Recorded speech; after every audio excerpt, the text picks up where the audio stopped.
Hello, bachcho, let's read the question. The question says assertion in vacuum tubes. Vacuum is necessary for the movement of electrons between electrodes. Otherwise, electrons collide with air particles and loses their energy. So, and reason is semiconductor devices external heating और vacuum is not required. तो assertion में हमें ये बोला है कि vacuum tubes जो होती हैं उसमें vacuum जरूरी होता है in the movement of electrons. अगर वहां पर हमारे एयर पार्टिकल्स प्रेजेंट होंगे तो जो इलेक्ट्रॉन्स हैं वो कोलाइड करेंगे और उनकी एनर्जी क्या है लूज हो जाएगी। तो वैक्यूम ट्यूब्स में ऑब्वियस सी बात है जो सबसे पहले नेसेसिटी होती है वो यही होती है कि हमारा जो ट्यूब होता है उसमें वैक्यूम क्रिएट किया जाता है जिसके कारण जो इलेक्ट्रॉन्स हैं वो बिना एनर्जी को लूज किए हमारे ट्रैवल कर सकते हैं, ठीक है। और इसीलिए हम ये कह सकते हैं कि जो हमारा असर्शन है वो क्या है, करेक्ट असर्शन है।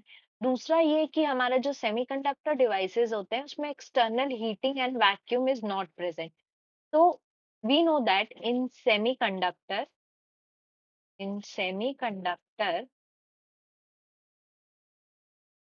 वर्किंग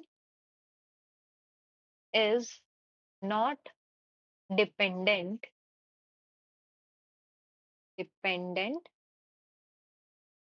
ऑन हीटिंग और वैक्यूम। मतलब कि वहां पे कंपलसरी नहीं है कि उसमें हीटिंग होना जरूरी है या उसमें वैक्यूम होना जरूरी है, ठीक है, वो उससे इंडिपेंडेंट होता है। इसीलिए there is no requirement of external heating और वैक्यूम। तो हमारा जो रीजन है वो भी करेक्ट है, लेकिन जो हमारा असर्शन और रीजन है उसमें कोई रिलेशन नहीं है, ठीक है।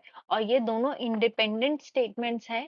तो हमारा करेक्ट ऑप्शन क्या हो जाएगा, करेक्ट ऑप्शन हो जाएगा option B, that is both the statements are true but R is not the correct explanation of assertion. I hope you understood the question well. Best of luck.